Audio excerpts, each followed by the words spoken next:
Kemarin posisinya sebagai THL atau biasa dikenal itu honorer. Jujur saya freelance model juga. Karena ingin jadi mantu idaman. Iya. Mak Yung yang lulus CPNS.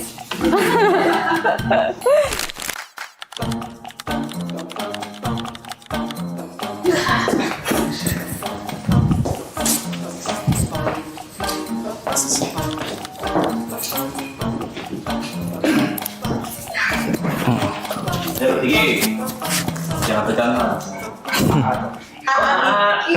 Sampurasun, nami abdi Diki Agung Dwi Yudantono, asal dari Purwakarta. Nama saya Sakina Kusumarani. Saya bisa dipanggil Sakina. Perkenalkan, nama saya Ari Nur Firkantara, jabatan pengelola keprotokolan. Perkenalkan, nama saya Ahmad Diki Padri, saya biasa dipanggil Padri. Nama saya Nadira Riyandani, bisa dipanggil Dira. Jabatannya pengelola keprotokolan dan asalnya dari Palembang. Kenalkan, nama saya Gawang Wahyu Kurniawan. Formasi jabatannya pengelola keprotokolan. Perkenalkan, nama saya Zainur Rohma, jabatan dari Analis Hukum Ahli Pertama, penempatan di Biro Hukum dan Komunikasi Publik. Saya Mia Fajarani dari Depok. Itu apa lagi, Mbak? Maaf.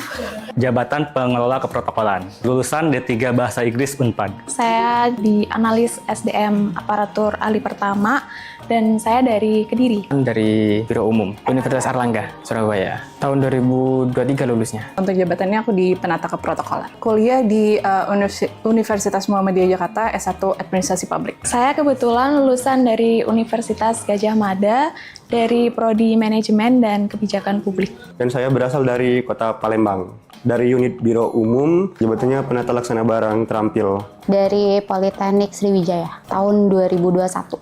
Berasal dari Klaten, Jawa Tengah. Saya dari Kebumen, Jawa Tengah. Oh, ngapa? Betul. Kampus mana?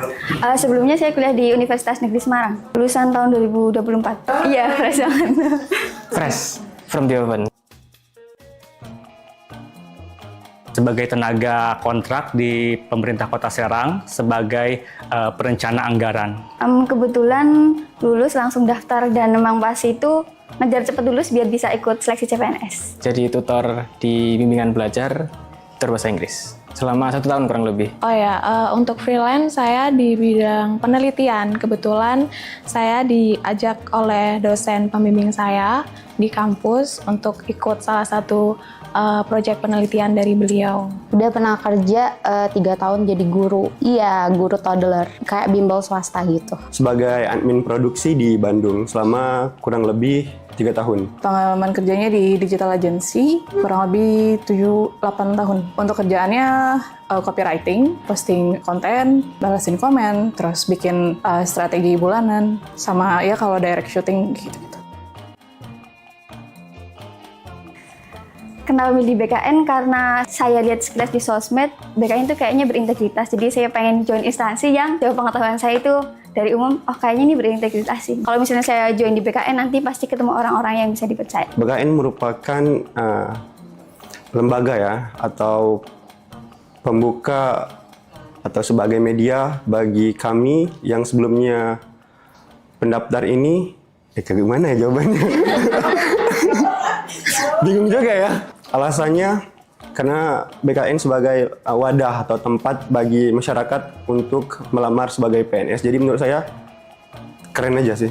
Kenapa BKN? Karena ya pinginnya di BKN memang kebetulan banyak juga senior-senior dari prodi saya MKP di UGM yang sekarang berada di BKN ini gitu. Dari beberapa list yang udah dibuat itu BKN yang peluangnya paling besar sih menurut saya. Jadi berani ambil di BKN. Pertama, pas seleksi itu melihat formasi bahasa Inggris jurusan non-pendidikan itu adanya di BKN, makanya pilihnya di BKN dan juga formasinya banyak. Sebelumnya pernah kerja juga di Prokopim, terus di BKN ternyata formasinya juga protokol. Nah itu saya merasa pas dengan formasi tersebut. Dan sebelumnya tidak melamar karena di lulusan D3 itu lumayan susah cari formasi yang selegit BKN gitu.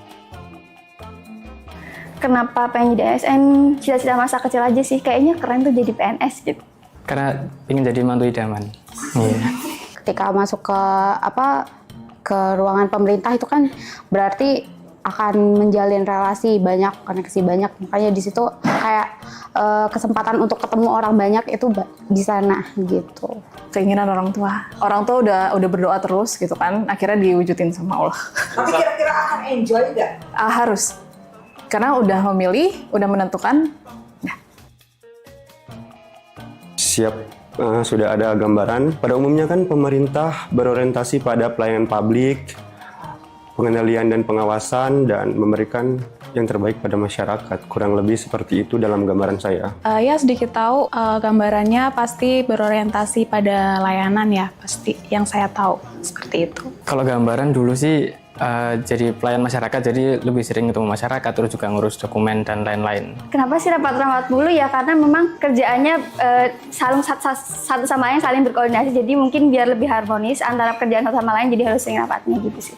Kalau berdasar pengalaman 5 tahun berada di Prokopim itu, di pemerintahan itu ternyata selain kita harus menyampaikan informasi, memastikan informasi sampai ke masyarakat, tapi kita juga harus bagaimana bisa mengerti apa yang diinginkan pimpinan, dapat menerjemahkannya dengan baik dan mengeksekusinya. Namun menurut saya dimanapun formasinya, kalau di pemerintahan itu tujuannya adalah untuk masyarakat. Karena kan background keluarga juga ASN, jadi ya setiap curhatan juga itu jadi insight kita. Apa yang dihujat oleh netizen tidak sesuai dengan realita di lapangan. Contohnya dibilang PNS itu nggak banyak kerjaan, nggak ada kerjaan. Padahal ya mereka pergi pagi, pulang sore. Dari kecil aku ditinggal, kayak gitu sih.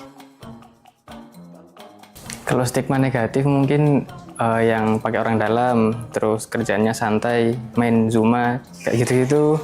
Kalau tanggapan sih kayaknya enggak, karena kan pasti ada aja kerjaannya gitu. Kalau stigma negatif, menurut saya apapun profesinya pasti ada stigma negatifnya gitu. Kalau stigma negatif ASN, yaitu tinggal gimana orangnya aja terserah. Yang penting kita mulai dari diri kita sendiri, gimana caranya biar bisa bekerja sesuai apa yang diamanahkan kepada kita. Stigma negatif sih sebenarnya kalau menurut saya ya sesuatu yang tidak bisa kita kontrol dari kita ya, tapi kayak yang penting bagaimana kita memberikan yang terbaik saat kita bekerja, dan dari situ kan nanti bisa terlihat buktinya seperti apa. Dan harapannya sih dengan kita bekerja sebaik mungkin nanti pasti akan bisa merubah stigma dari masyarakat yang kurang baik tentang ASN. Sekarang menjadi PNS atau sebagai CPNS ini semuanya sudah normal tanpa ada embel-embel seperti yang mereka pikirkan sih. Jadi kalau di tempat saya bekerja itu tidak ada jam kerja, istilahnya seperti itu. Kapan dibutuhkan pimpinan, nah itu harus siap. 5 tahun itu saya kemana-mana itu gendong laptop, Mas. Melihat di sini orang-orangnya mobilitasnya tinggi, disiplin sama waktu, kooperatif. Semuanya udah udah transparan, terus nggak ada lagi inisial pakai orang belakang gitu kan. Menurut saya itu tergantung pribadi masing-masing, tapi alangkah baiknya saya gitu sebagai generasi yang muda bisa menghilangkan stigma itu. Harus berintegritas, dapat dipertanggungjawabkan perilaku kita baik di dalam kantor maupun di luar kantor, seperti itu.